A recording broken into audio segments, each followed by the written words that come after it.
Bonsoir à tous, j'espère que vous allez bien. On se retrouve aujourd'hui pour une mise au point générale du marché pour voir ce qu'il nous a fait durant la semaine. Allez, c'est parti. Pour commencer, j'aimerais répondre à la question que beaucoup d'entre vous se posent, à savoir est-ce que nous sommes encore en bull run. Ceux qui sont abonnés à mon Instagram ont déjà été spoilés avec la publication d'hier, mais voilà, je vais réexpliquer pour que tout le monde soit à jour. Comme vous le savez, depuis déjà quelques temps, le Bitcoin perd en dominance sectorielle au profit des altcoins et ça a même tendance à s'accélérer. Si on regarde le graphique de la dominance sectorielle du Bitcoin, on voit qu'elle est vraiment en chute libre et qu'il ne nous dessine que des M, et depuis il n'arrive vraiment pas à nous faire des W pour essayer de se retourner. Du coup, si on veut vraiment savoir l'état général du marché des crypto-monnaies, il faut plutôt regarder au niveau des altcoins, puisque ce sont actuellement eux qui font le marché. Et du coup, si on regarde le graphique du total 2 qui représente la capitalisation totale des altcoins, on peut remarquer qu'actuellement on est toujours au-dessus des 0.382 de Fibonacci, donc on reste toujours sur un mouvement tendanciel haussier, ce qui veut dire que le bull run est toujours d'actualité. Maintenant, on va enchaîner avec le Bitcoin contre le dollar qui nous a fait cette semaine un des mouvements les plus fourbes possibles. En effet, vendredi, on avait eu quand même une petite frayeur ici parce que pendant une partie de la journée, on était en dessous des 0.382 de Fibonacci. Donc, on était en train de valider un M de retournement baissier qui cassait cette zone. Et du coup, on n'aurait plus été en mouvement tendanciel haussier, on redevenait sur un mouvement tendanciel baissier. Donc, ça aurait quand même pas mal pué. Mais heureusement, la clôture s'est faite au-dessus, donc c'était pas engagé. On restait toujours sur un mouvement tendanciel haussier. On pouvait toujours s'attendre à avoir un Bitcoin qui progresse dans les jours et les semaines qui suivent à la hausse. Le truc, c'est que malheureusement hier, on a bien clôturé en dessous de la zone des 0.382 de Fibonacci et en bonus de ça, on a bien fait un M de retournement baissier. Du coup, on n'est plus maintenant sur un mouvement tendanciel haussier, on redevient malheureusement sur un mouvement tendanciel baissier. Et comme je vous dis souvent, une fois qu'on casse les 0.382 de Fibonacci, on a souvent un retour dans la zone de rechargement de Fibonacci qui se trouve dans la zone bleue ici, avant d'avoir potentiellement un cours qui rebondit.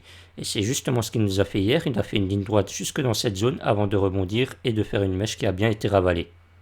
Et du coup, comme on a rebondi d'une seule traite comme ça, on se retrouve sur ce qu'on appelle un V-bottom.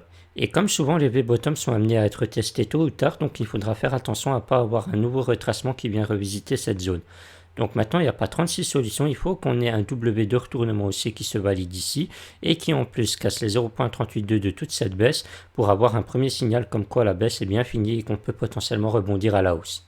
Maintenant, une autre chose intéressante à souligner, c'est qu'au niveau du momentum, juste ici, on a bien une divergence haussière potentielle qui est en train de se former. Donc maintenant, il faudra attendre vraiment qu'on ait une confirmation en venant cross les zéros ici. Et quand ça sera fait, alors on récupérera un momentum fort qui pourra potentiellement aider le cours à se retourner à la hausse. Maintenant, si on regarde à plus court terme, on peut remarquer qu'actuellement, on a bien rebondi en cassant les 0.382 de la dernière vague baissière qui nous a en plus donné de ça un gros pic de liquidation juste ici. Et après, on a bien fait des suites de W derrière, donc on ne doit pas vraiment s'attendre à avoir une nouvelle vague baissière dans les prochaines heures et les prochains jours. Pour ce qui est de l'Ethereum, c'est beaucoup plus bullish car en effet, on est toujours au-dessus des 0.382 de tout le mouvement haussier, donc on reste sur un mouvement tendanciel haussier, donc c'est vraiment très positif pour nous. En plus de ça, on peut remarquer qu'au niveau du momentum, on est toujours sur l'impulsion de ce petit W qui a été validé, donc on reste sur un momentum fort. Donc on a vraiment tous les signaux au vert et c'est tout à fait normal, car comme je vous l'ai dit précédemment, pour l'instant c'est vraiment les altcoins qui font le marché et pas le Bitcoin. Maintenant, si on regarde au niveau du court terme, c'est un peu pareil que pour le Bitcoin. On a bien cassé les 0.382 de la dernière vague baissière qui a donné également un pic de liquidation juste ici.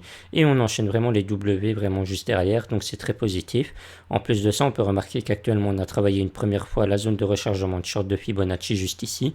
On a malheureusement été repoussé, mais ça reste toujours très bullish pour nous. Donc à partir de là, il n'y a pas de quoi s'inquiéter. Maintenant, ce serait juste intéressant de voir à plus court terme si on arrive à la casser, oui ou non.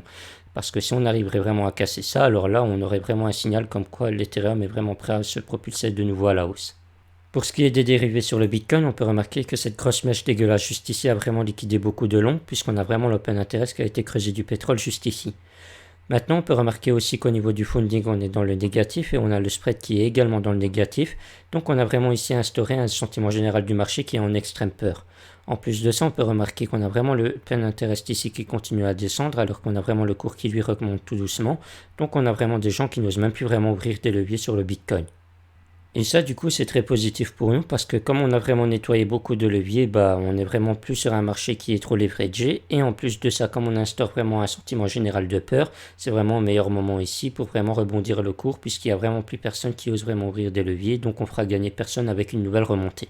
Pour ce qui est des dérivés sur l'Ethereum, on avait bien vu précédemment et je vous avais justement fait une grosse alerte comme quoi on voyait ici un sentiment de FOMO qui commençait à s'instaurer puisqu'on avait vraiment un open interest qui commençait à monter ainsi que le funding et le spread en même temps que le cours. Donc je vous avais dit que tôt ou tard on allait avoir un retracement pour nettoyer tout ça et bim, c'est justement ce qu'on a eu ici. On a eu un gros pic de liquidation et ça a permis de vraiment nettoyer tous les gens qui étaient ouverts en levier ici et on a donc instauré un sentiment de peur qu'on peut le voir justement ici avec le funding qui est parti dans le négatif ainsi que le spread. Donc maintenant que tout le monde a été nettoyé, c'est très positif pour nous aussi. Maintenant, on va clôturer avec les données on-chain en commençant par le Bitcoin. Comme on peut le voir avec ce graphique qui représente le nombre de bitcoins que les échangeurs possèdent en pourcentage par rapport à tous les bitcoins disponibles, on a eu ici une petite phase de distribution durant la baisse, mais rien de bien massif. C'est vraiment juste le signal qui montre que certains ont paniqué et ont vendu vite fait leur bitcoin. Donc tant qu'on restera comme ça, on ne sera pas vraiment inquiété. Pour ce qui est de l'Ethereum, c'est carrément l'inverse. On peut remarquer qu'actuellement, on continue toujours à en accumuler de plus en plus. Donc ça, c'est très positif pour nous. Ça veut dire que les Ethereum deviennent de plus en plus rares sur les échangeurs et tôt ou tard, ça devra propulser ces prix à la hausse. Voilà, cette vidéo touche à sa fin. J'espère qu'elle vous aura rassuré. N'hésitez pas à me dire ce que vous en pensez en commentaire ou à venir m'en parler directement sur Discord si le cœur vous en dit. Ça vous permettra en bonus d'être toujours à jour sur les dernières données que j'ai à vous partager. Si ça vous intéresse, le lien se trouvera dans la description et en commentaire épinglé. Sur ce, je vous souhaite à tous une bonne soirée et moi je vous dis à plus tard.